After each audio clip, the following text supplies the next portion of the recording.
everyone, and welcome to this conference hosted by MS Focus, the Multiple Sclerosis Foundation. I'm your host, Kimani Hendricks, Multimedia Communications Coordinator, and our speaker today is Dr. Rosalind Kalb, whose topic is invisible symptoms in MS, and we will address all questions and comments after the presentation. Rosalind Kalb is a clinical psychologist who has worked in the MS field for over 30 years, first at one of the earliest MS comprehensive care centers, and then for 16 years at the National MS Society. Dr. Kalb is now Senior Programs Consultant for CAN-DO Multiple Sclerosis with a special focus on cognitive and emotional wellness for people with MS and unique needs of MS support partners. She has published books and articles about multiple sclerosis, and two of the most recent papers being Recommendations for Cognitive Screening and Management in MS Care and Exercise and Lifestyle Physical Activity Recommendations for People with MS throughout the disease course. We're pleased to have her join us to present this important topic. Dr. Kalb, thank you for being with us this afternoon, and I'll turn it over to you. Thank you very much, Kamani, and thank you to Deborah Foreman and Casey Minnis for inviting me. I'm really excited to be back with you all again this year. And I look forward to talking with you about invisible symptoms, what they are, how they impact each other and other symptoms that you might have, how to explain these mysterious invisible symptoms to other people, and how you can most effectively manage them. So we have a lot to cover. So what I'm going to do first is identify the invisible symptoms, describe how they impact one another and other aspects of your MS. And then we're going to talk about how to describe them or discuss them with other people in your life, whether it's your family members, your healthcare providers, or your employers. And I'm going to suggest some management strategies for you to try. So the most important thing about invisible symptoms is that there are so many of them. When people look at you and when you look at them, you're just seeing the tip of the iceberg. I guess that's true with all humans, actually.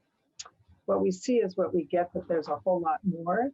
But with MS, I think this really stands out, that the most obvious symptoms, the mobility problems or tremor, are what people can see. But look at the list of symptoms that may be totally invisible to the people around you.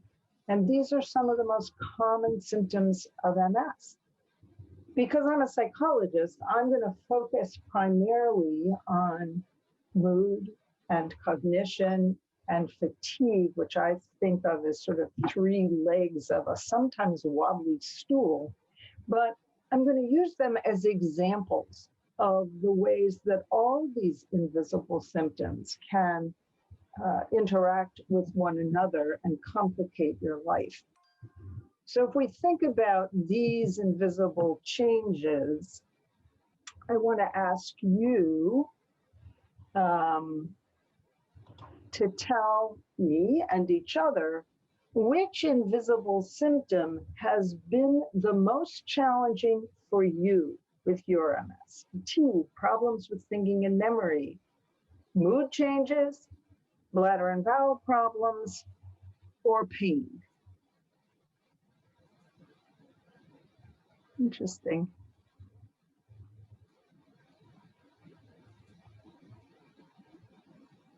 Keeps changing, so I don't want to stop it. All right, so I'm going to stop there. And it's interesting that problems with thinking or memory and fatigue are really tied here for first place, followed by bowel and bladder and pain. And very few have mentioned mood changes. So that's interesting to me. I think I have to click share results. We're going to talk about that because mood changes are such a common symptom in MS. So I think I'm doing the right thing here. And I'm going to close this down. Sorry, this is the first time I've ever used this fancy thing. I have another polling question for you. Which area of wellness, of your wellness, has been most impacted by invisible symptoms? Was it your activities at home and work, your relationships, your emotional or cognitive well-being, your self-care, engaging in diet, exercise, and other healthy behaviors? Or was it your spiritual well-being that was most impacted by your invisible symptoms?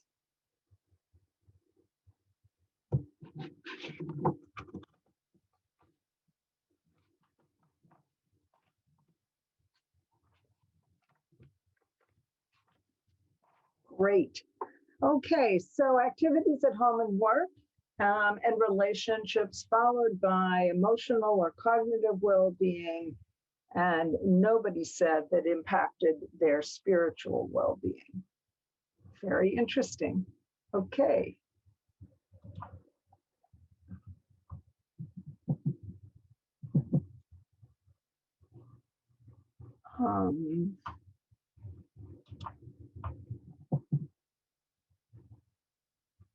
Which invisible symptom has been most challenging for your support partner or family members? Is it your mood changes?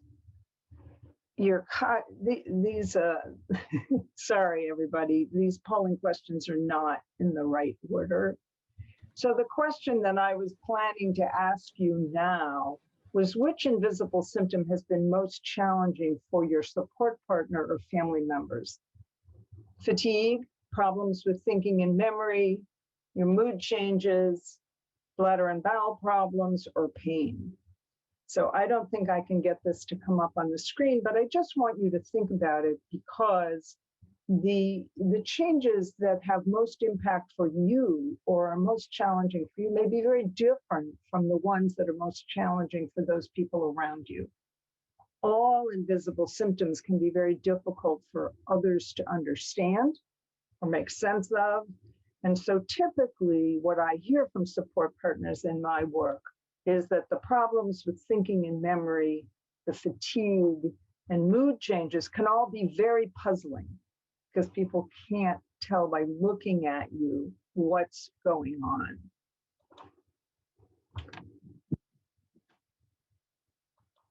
I'm trying to get it to change to slide 6.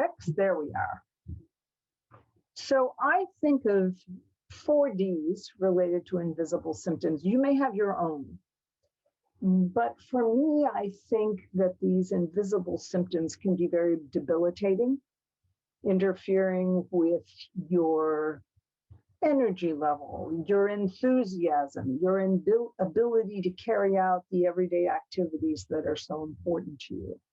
They can be distracting. So pain, for example, can be very distracting and keep your mind so occupied with how uncomfortable you feel that you can't really think about other things or engage in other things as well. As a result, it may feel very defeating to you. These symptoms that other people can't even see and understand are really getting in your way with activities or relationships. And all of that can in turn be pretty depressing. So I'm wondering if any of these feelings, which I've heard so many times, sound familiar to you. I'm so tired that nothing else matters. It's like the fatigue is just sitting there right on top of you and inside you, and it blocks out everything else. Or all I can think about is where the nearest bathroom is. So every outing, every plan, every activity is affected by concerns about where the bathroom is and whether you'll be able to get there in time. This burning pain is so awful, I can't focus on anything else. Or I'm too depressed to care about anything or anyone. Here's one related to cognition. I'm working so hard to keep up with conversations that I can't even enjoy the people I'm talking to or the subject we're talking about. I'm so anxious all the time that I can't even think straight. I'm sure you each have your own reactions to these symptoms, but these are the kinds of things that I've heard for many years and why it's so important to tackle all of these invisible symptoms. So as I said, I want to focus a lot on fatigue and depression and cognition because they're so common. So here are just a few things to remember about them. We know that fatigue is the most common symptom of MS and that it is often the most disabling one. When we ask people to talk about what's interfering most with their lives, fatigue is right up there. Depression, whether it's severe, moderate, or mild, is experienced by well over 50% of people with MS at some point in the disease course. And interestingly, for very different reasons, it's also very common in support partners. The reason depression is so common in MS, along with anxiety, is that it's really hardwired into the disease. It's not just a reaction to the challenges you're experiencing. It's related to changes in the brain and the immune system, making it a symptom of the disease, just like the other symptoms that you deal with. Cognitive changes are experienced by at least 65% of people with MS. And when I started 30 years ago in this field, most people with MS were being told that MS didn't affect cognition at all. And it was really the baby boomers who came along and said, stop telling me MS isn't affecting my cognition. It absolutely is. And as a result of that self-advocacy on the part of that generation of people with MS, cognition became one of the really hot topics in MS research, along with disease-modifying therapies. One of the reasons I'm so invested in these invisible symptoms is that we know that fatigue and cognitive problems are the most common reasons people with MS leave the workforce early. So from my point of view, the sooner that we can identify these symptoms, along with depression, the sooner we can help people get the treatment and management strategies they need so that they don't have to leave the workforce until they're ready to or want to.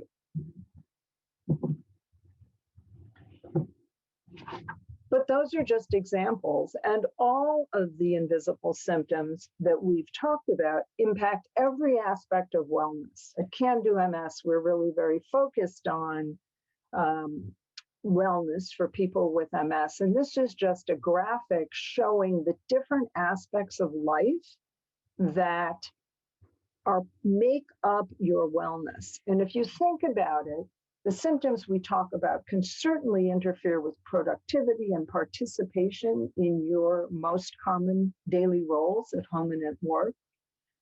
They can affect your emotional well-being and also your feeling of connectedness with the world around you, which is sort of how I think about spirituality, feeling grounded, feeling part of the universe in a comfortable way can be affected by invisible symptoms. And of course, cognitive well-being and your ability to make goals and pursue goals related to your own health, such as a diet routine, healthy exercise, and just taking care of yourself medically. And clearly, they can affect relationships, whether it's creating conflict because the symptoms are invisible and not easily understood, or impacting communication because cognition changes can make it hard to keep up with conversations or engage in conversations in a way that feels comfortable and productive for both people in the conversation. And lastly, in relation to relationships, some of these invisible changes interfere with your partnership. The who does what in the relationship sometimes has to shift because symptoms, whether they're invisible or visible ones, make your usual activities more challenging, and therefore the partnership has to adjust and adapt to those changes. So I'm going to skip this one because I think it came up before.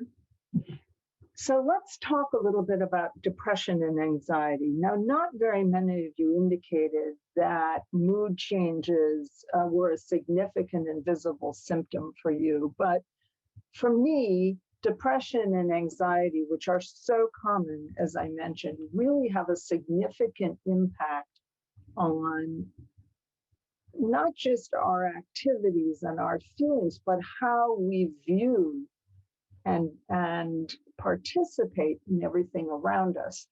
Depression and anxiety drain energy, really important emotional energy, which, given how much challenge people have from the physical fatigue they have, this emotional drain just adds to that feeling of being out of gas all the time.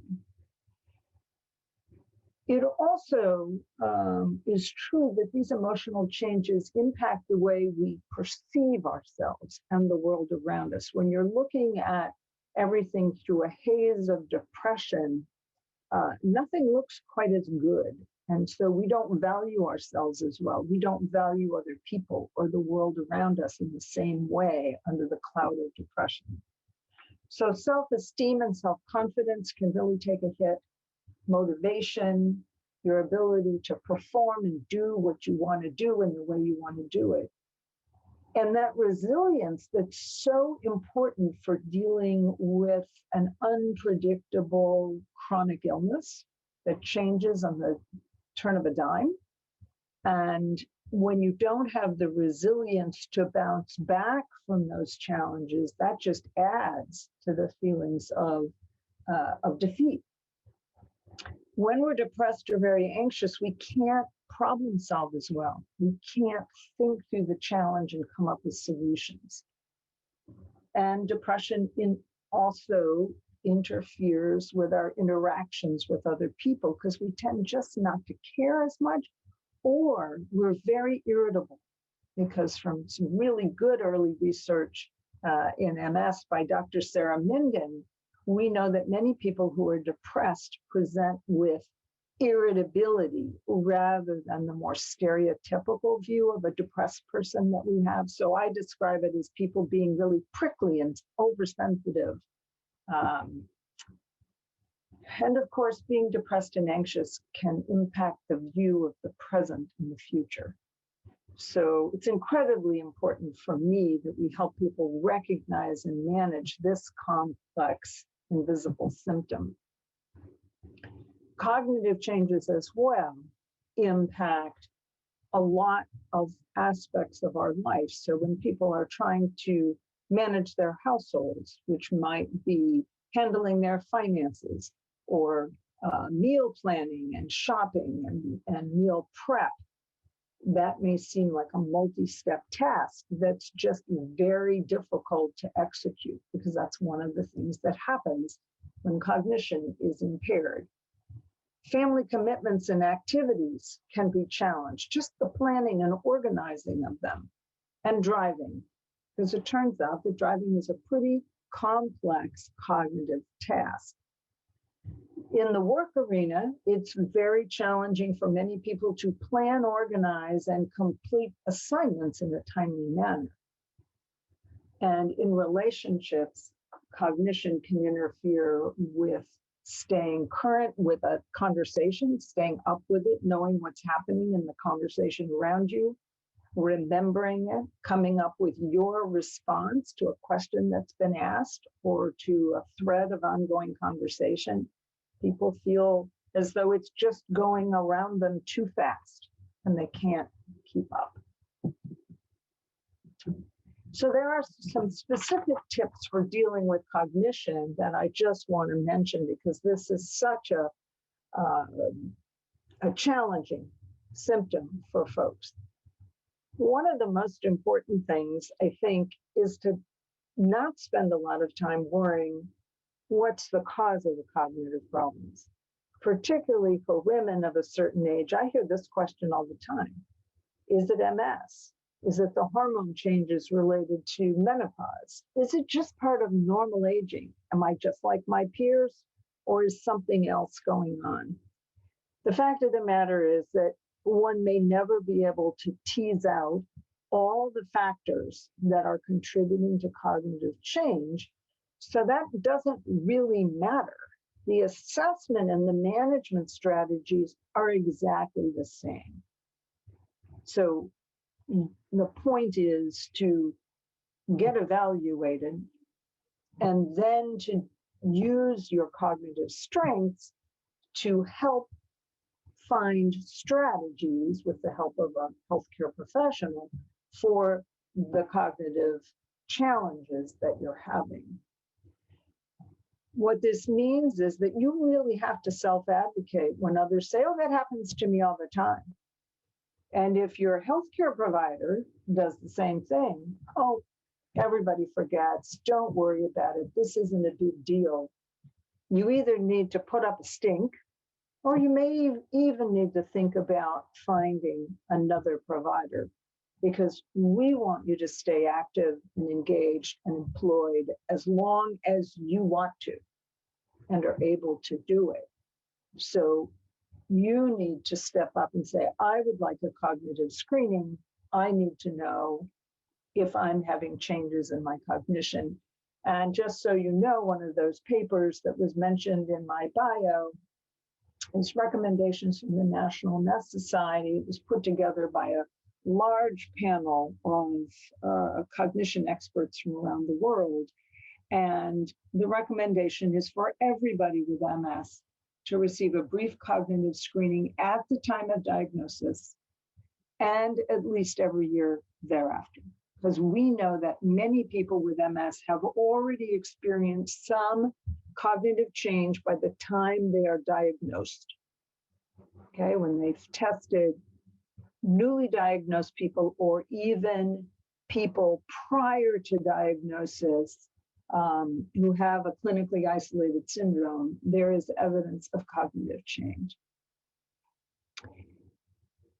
And again, if those cognitive challenges that you feel you're experiencing are higher on your priority list than on your provider's list, insist on a shift in priorities and request screening. Now, one of the interesting things about invisible symptoms is that they have a tendency to interact and exacerbate each other in a complex way. And this is just one example. But if we talk about that fatigue that's so common, that can worsen feelings of depression, right? And anxiety. You're so overwhelmed with fatigue that it just drains you and makes you feel bad. It can slow your thinking, and it can interfere with problem solving and decision making. Okay, then you look at depression, and we know that depression can make every other symptom feel worse. It makes pain feel more painful. It makes cognition even slower. It makes fatigue just feel much more draining. And cognitive changes can increase feelings of depression and anxiety as you worried about your performance, and decrease your self-esteem and self-confidence. Well, wow. So all three of these can increase or contribute to social isolation because you are too tired to participate, you're too depressed to care, and cognitive changes make it hard. And social isolation in turn increases fatigue, depression, and cognitive changes. And if you think about things like fatigue and sleep problems and bladder problems, they all interact as well. So you always need to think about whatever symptoms you're experiencing as part of a complex interactive system that's going on and affecting your everyday life. So before we talk about how to manage these, let's talk about how to describe them and discuss them with other people. So here are some tips for talking with family and friends. The first and most important thing is to provide clear signals and make clear requests, right? They need to know what you need and when you need it, and equally importantly, what you don't need and when you don't need it. So you are the conductor, in a sense, of this orchestra where people around you want to understand, they want to help, you need to teach them, and you need to guide them. You might want to attend programs or read educational materials together, because it's helpful for family members to understand that you're not the only one with MS who has these invisible symptoms. It's not just you. These are common symptoms that challenge people and need understanding and attention, and sometimes some behavior changes among family and friends. You can also ask your partner or other family members to come to healthcare provider visits to get a better understanding of what these invisible symptoms are. The key to all of this is remembering that nobody can read your mind. We all have the fantasy that if somebody loves us enough, they should get it. They should understand it. They should respond. But no one, no matter how much he or she loves you, can read your body or your mind. You need to be the guide. With your MS provider, you need to maintain a list of your symptoms and share them. There is far too little time in doctor's appointments these days, and that time is often taken up with discussion of MRIs and disease-modifying therapies, which are, of course, very important. 30 years ago, when I started in MS, all we talked about was symptoms because there were no DMTs and MRIs were new. So now you need to make sure your symptoms are front and center. So keep a little log, because sometimes, as we all know, a symptom appears for a day or two or a week and disappears. Your doctor needs to know what symptoms you've been experiencing since the last visit. Self-advocate. Remember I said that the National MS Society recommends cognitive screening at the time of diagnosis and every year after. The same recommendation is true for depression. In fact, when you go to an MS specialist and say you think you're having cognitive problems, the very first thing that provider is likely to do is to screen you for depression, because, as I said before, depression makes everything else worse.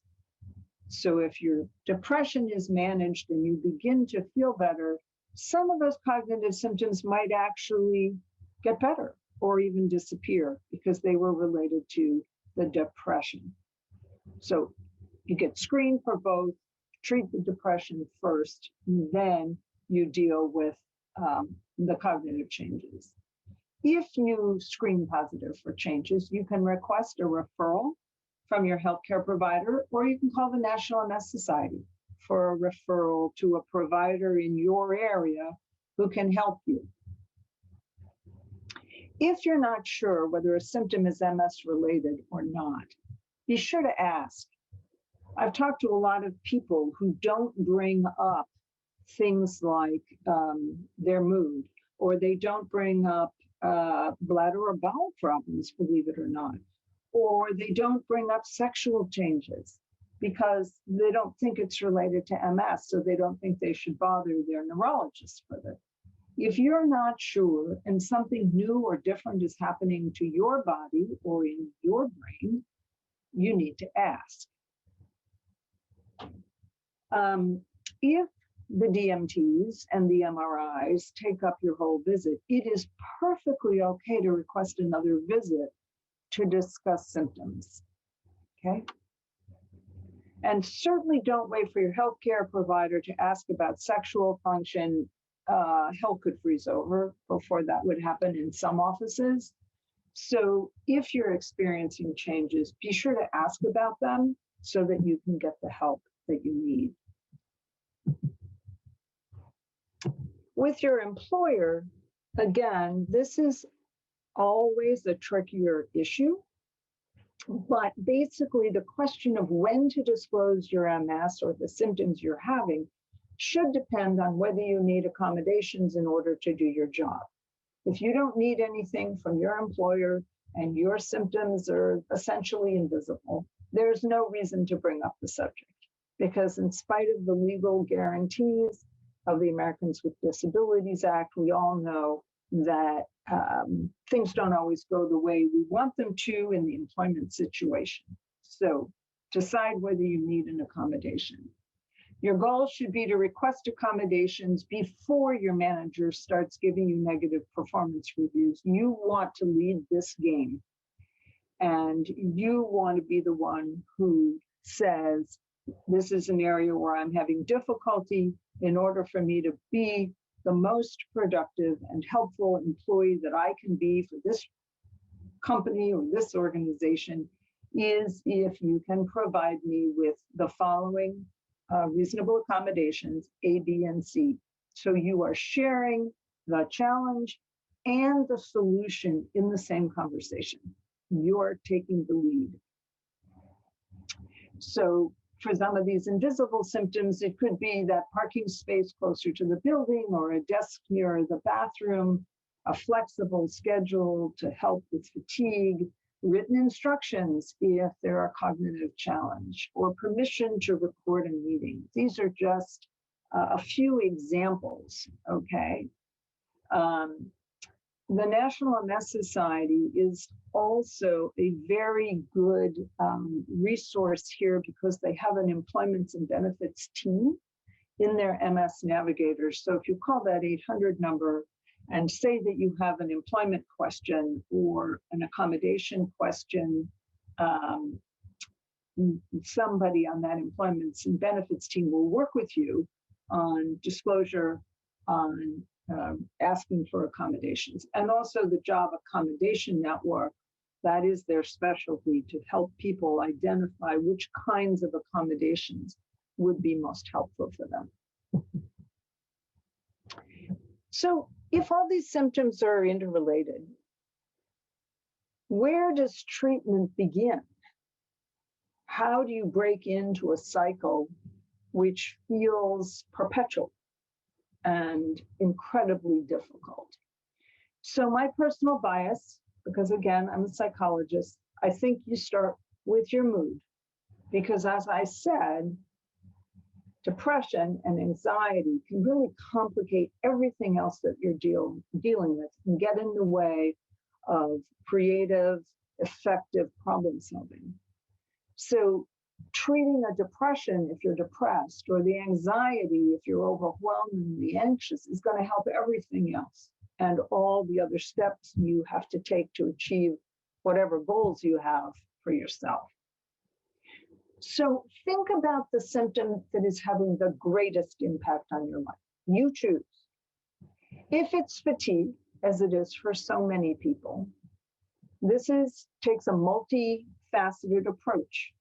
You need to learn about strategies to improve your sleep, because we know that sleep is impaired in people with MS for a variety of reasons. So if you get better sleep, that's going to improve at least some of the fatigue. Address bladder problems that disrupt your sleep and wear you out just going back and forth to the bathroom. Talk to an occupational therapist about energy management strategies, because they're magicians in helping you make life more efficient, more organized, easier to manage. Talk to a physical therapist about exercise strategies to reduce fatigue, because we know that physical activity improves fatigue. It seems counterintuitive, but the reason that the National MS Society and exercise professionals from around the world are recommending 150 minutes of physical activity every week is because we know that amount of physical activity, and includes everything you do, making a bed, emptying the dishwasher, working in your garden, as well as planned exercise. Everything you do improves your overall health. And we know that it improves mood and that it reduces fatigue. And talk to your healthcare provider about medication options. There are some medications that help some people with fatigue, but those medications are hardly ever the most effective strategy, which is why I put them kind of at the bottom of the list. What if pain is your most prominent symptom? What if it is interfering with every other aspect of your life? Sort out the types of pain you're experiencing. Is it neurologic? Is it that nerve pain that is so exquisitely painful and requires significant medication to manage? Or is it orthopedic? Does it relate to that you have gait difficulties that have caused pain in your hip or your knees or your back? Different kinds of pain strategies are used for those different kinds of pain. And then work with your healthcare team to make sure you're getting help for each type of pain that you're experiencing. If it's cognitive changes, if you have tested positive on a brief screening tool, then you want a more thorough evaluation to identify your strengths as well as your challenges. Because cognitive remediation is going to give you the strategies that you can use to improve your function at home and at work. And that remediation can be done by a psychologist, speech language pathologist, an occupational therapist, depends who's practicing in your area, but all three of those professionals and neuropsychologists, although they tend to primarily do testing, can help. If you're having bladder or bowel symptoms, don't assume you have to live with these changes, particularly if you're a woman who's had a couple babies and everybody says, oh, it's just because you've been through pregnancies and you've delivered kids, that's what happens to a woman's bladder. Nonsense. There are management strategies to help you feel in control of your bladder and of your bowel, and you can live very fully and without having to be anxious every minute of the day where the bathroom is. So speak up. So I'd like you to think about which invisible symptom you plan to tackle first. I don't think this polling question will work for us, but again, I think you need to start somewhere and think about what's having the biggest impact on your life. Is it mood changes like depression and anxiety?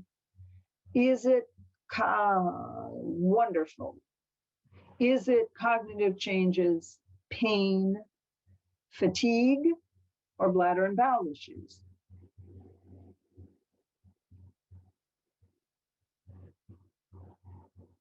Interesting. So pain is not up there.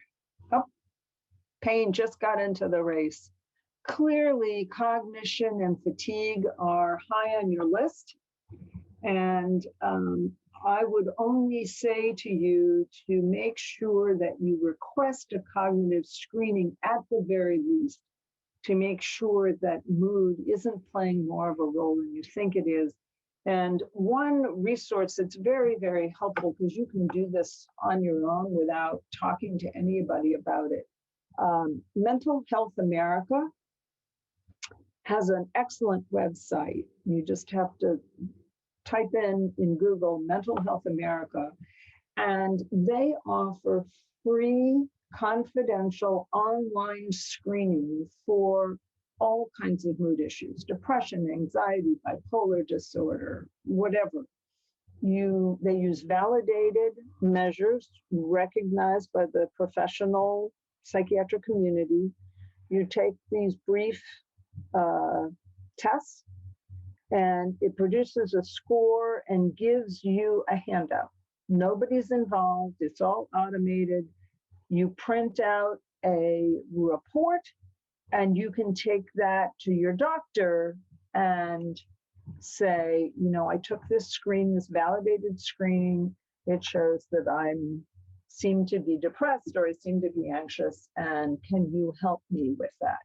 So please, if you are inclined to just check out your mood, Mental Health America is the place to do it. Okay, so I think with that, I need to get to one last, let me see if I can do it. And sometimes they're not moving. So just a few key takeaways before we jump into the questions. Remember that your MS may have more invisible symptoms than visible ones. In fact, it probably does. Fatigue, mood changes, and cognitive changes are among the most common symptoms of MS. And fatigue and cognitive changes are the primary reasons folks leave the workforce early. These symptoms interact with one another in a variety of ways. No one, no matter how much he or she loves you, can read your mind, so you have to put your teaching hat on and be patient and teach and explain. Your best strategy for managing any of these symptoms is to identify them, prioritize what's giving you the greatest challenges, advocate for yourself with your healthcare team and with your family members, educate, and then problem solve. Work with your support system and your healthcare providers to problem solve each of these invisible symptoms that's getting in your way. And there are just a couple of recommended resources. These two books, one about understanding the cognitive challenges and managing the symptoms of multiple sclerosis. I think you can get them on Amazon for like 35 cents. They've been around a while, but the reason that the cognitive challenges book I think is so wonderful is that it really has some very detailed vignettes with examples of accommodations that help people in real life situations. And Shapiro's book on managing the symptoms of MS is just a very clear, accessible description of all of the symptoms of MS, so that if you're not sure if something is related to your MS or not, this is just a really good reference book to have on your shelf. And I encourage you to visit the websites of Can Do MS and the National MS Society, in addition, of course, to your own website for the MS Foundation. Thank you so much for being here with me today, and I look forward to hearing your questions. All right, so we do have a hand raised from Donald. Donald, I'm going to lower your hand, and if you could unmute yourself so you can speak directly to Dr. Kalb.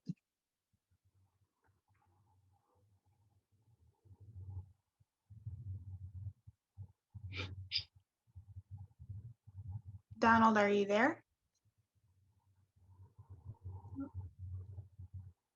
Guess not.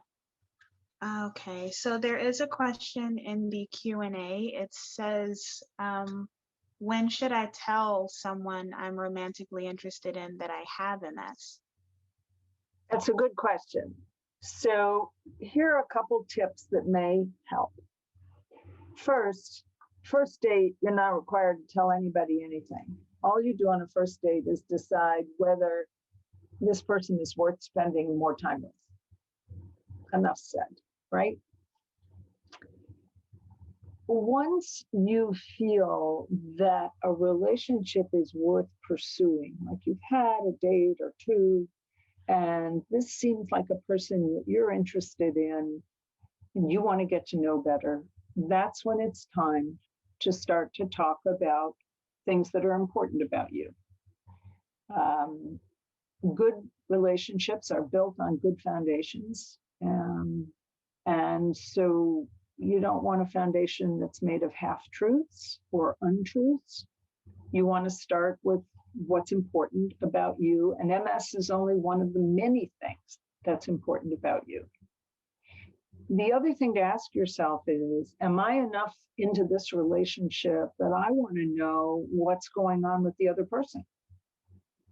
Because if you care enough that you want to know his health issues or her health issues, or you want to know anything else about their background that might be important, that's your signal that it's also time to share what's important about you.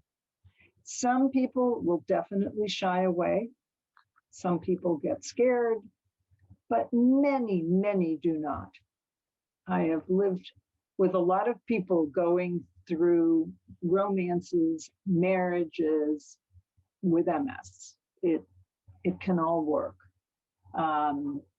But one thing, when you do share, you need to be prepared to give that person time and space to respond. Sometimes they're caught by surprise. They don't know what to ask. They have a picture that immediately jumps into their mind of their Aunt Millie who had terrible MS, or they have no idea what you're talking about at all.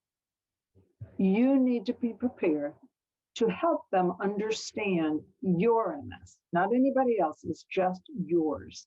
So again, you're the teacher, and you need to have patience while they process their feelings about it in the same way that you had to be patient with yourself as you processed the information. Okay? So before I go into the next question, to anyone who is not aware of how to ask a question, you can either type it into the chat box, or there is a Q&A option, or you can use the raise hand feature in the app. If you're on a mobile device, you can click the screen to pull up the menu and select more and choose raise hand. And if you're on a computer, please use the participants window to use the raise hand feature. Otherwise, you can just type them into the chat. So we have two questions in the Q&A. It says, just today, one of my doctors suggested a sleep study. I didn't realize until Dr. Kalb mentioned sleep that my problem could be MS related. Can you say more? Yeah, so sleep problems in MS can have multiple causes, right? So the first thing that your healthcare provider wants to do is rule out things that may be interfering with your sleep, such as multiple trips to the bathroom during the night, pain or spasms related to spasticity that wake you up or interfere with you falling asleep, depression, which we know can make it difficult for people to fall asleep or stay asleep. Sometimes temperature sensitivity. If you're not in a cool enough space and you're overwhelmed with heat, which can happen if you have MS, if you're menopausal, lots of reasons why heat at night can disrupt your sleep. Some people have periodic limb movements, which are pretty common in MS, and they're little tiny movements in your toes or your feet that you might not even be aware of. They don't fully wake you up, but they disrupt your sleep cycle so that your limbs are moving enough to disrupt sound sleep. They might also disrupt your sleep partner's sound sleep. Once they've identified and addressed those things that contribute to disturbed sleep, there are also primary sleep problems that happen in people with MS, where the actual sleep structure, the things that make your sleep patterns the way they are, and I am not a sleep expert, but I know that your sleep architecture is supposed to follow certain patterns of deep sleep, lighter sleep, all that. And for some people with MS, those rhythms are disrupted. And so a sleep study helps them track what is going on as you sleep and have periods of awakening to see, are they normal? Are they off kilter? Because then they can work to fix that. On the Can Do MS website, there is an excellent webinar by Abby Hughes on sleep and MS. So I encourage you to visit the website and look for the archived webinars. She does a wonderful job of explaining not only what happens to sleep in MS, but strategies for managing it.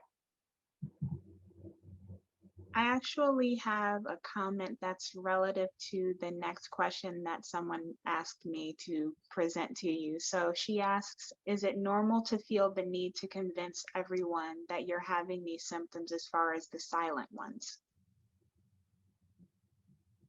Well, I think that's a personal decision, right? You don't have to convince anybody of anything unless you feel that the symptoms you're having are interfering with your interactions with other people or their perceptions of you, right? So if you feel that people are perceiving you negatively, or are not trusting your abilities, let's say at work, or they're not believing why you're not doing something, it's important for them to understand the symptoms. So a pretty dramatic example is, let's just say a woman with MS is exhausted all the time. And her partner comes home from a hard day's work, tired, and says, the house is a mess. What are you doing all day? I've been out working, making money, and what are you doing, sitting here? So if that partner does not understand MS fatigue, or doesn't see that the person with MS is doing things to manage the fatigue and finding strategies to help manage the household in ways that aren't as exhausting, that partner is going to get pretty frustrated and annoyed, right? And so sometimes you need to explain, educate, and get that person to understand so that your relationship isn't negatively affected. I hope that answered the question. It actually reminded me of a woman that I met a couple of years ago with MS, and she told me that her daughter convinced herself that her symptoms were made up or that she was exaggerating them. She would say stuff like, oh, well, Mom, it can't be that bad, when obviously it was that bad. And I think that humans in general have a tendency to think things are insignificant because they don't experience them. And I think that it's more than communication, it's consideration on their part, because you may not feel this, you may not know exactly what I go through day to day, but it exists. It's not in my imagination, and I need you to understand. So, and I think that's really helpful, Kimani, which is why I said earlier on, taking people to a meeting or to a webinar like this or reading materials helps it become less personal.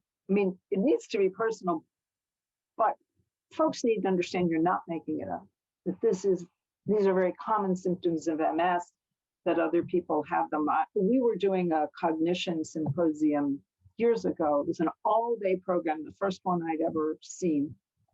And it had all kinds of healthcare professionals presenting and teaching. And I did this breakout session where we had all these vignettes up on the wall, and kinds of things that happen when you're having cognitive challenges. And at the end of it, this man, maybe in his 50s, came up, and he was a partner of a woman who was there. And he said, we've been living with these for 20 years, and I didn't get it until today. So until he saw more general examples of cognition, he had no idea why his wife wasn't behaving like herself or wasn't responding. And COVID, interestingly, has helped with some of what you're talking about, Kimani, because people who've gotten COVID and just been totally wiped out and drained with exhaustion have said to their spouses or partners with MS, is this what you feel? It's unbelievable. So you're right that sometimes people have to experience something similar in order to be able to empathize or understand. I see another question in the Q&A. I do see two there, and I see one in the chat. Hold on, I'll get to you in a second. So this lady says, Dr. Kalb, first of all, I want to thank you for such wonderful and informative information. My question is, what is your take on neurofeedback therapy? I recently started this therapy with my psychologist, and it helps with my anxiety. There is a huge difference, but I don't know too much about it. And this all happened after I was doing most of the work that I did. I think that the data are solid, and that it's almost like a clinical trial of one when you start something like this, because the data can show that something is effective and worth pursuing, which is why mental health professionals today are using it. But the real answer to the question is it helping you? And is it helping you in a way that your mood issues are less of a drain on your life and on you, and you're more able to do things and enjoy them? So I think you pursue it. It has shown to be effective for many people, and you test it for yourself. Just make sure that at the end of whatever that treatment sequence is, that you feel like yourself again. That's the test of any anti-depression treatment or mood treatment. It shouldn't just make you feel a little bit better. It should make you feel like yourself. And you're the best judge of that. So in the chat, I have a question from Elizabeth. She asks, do you have any advice for those newly diagnosed and living alone and having very little support from family and friends? It's a good question, and it's a hard question, because I think the task is rest with you, right? It's you have to build that support network.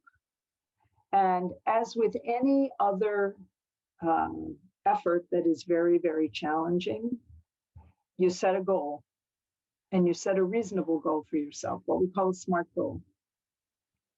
And that may be, I'm going to find one person at work, in my neighborhood, in my family, in an activity I join. I'm going to find one person that I feel comfortable with and that I like. Because sometimes, as my mother used to say when we moved around, it only takes one friend to make the difference between feeling alone and isolated and feeling comforted and surrounded with caring. Then you might add another, because what happens when you find one person who becomes part of your support system, typically you meet other people through that person, and your network can grow and your social life can grow. But it's not something that's going to magically happen because somebody creates it for you. In the meantime, if you need information, if you need support, the MS advocacy organizations are really here to help with that. You can call an MS navigator at the National MS Society, and I'm feeling alone and I need support. And I'm sure the MS Foundation offers similar things. At Can Do MS, we have 5 programs a month, and most of them are very interactive. So you come online to a group, and then you go into small breakout sessions, and you're in a room with 7 or 8 people, problem solving, getting to know each other, supporting each other, and people form relationships there. They share email information or phone numbers if they choose to, And then they've created a little bit of a network for themselves. So start where you're comfortable and build it one at a time. And there is another question in the Q&A. Donna asks, what was the name of the free cognitive test you mentioned earlier? The free testing that I mentioned was for mood, and it's from Mental Health America, and you can go online and be screened for depression, for anxiety, and for other mental health conditions. The cognitive screening that is recommended by the National MS Society is something called the PASAT, PASAT, which is an acronym for the name of the test. It takes about 5 minutes. Many providers are now doing it in their practices, or they have some other short screening tool that they use. Almost nothing that happens in a neurology office is free. But the free one I mentioned was an online mood screening tool.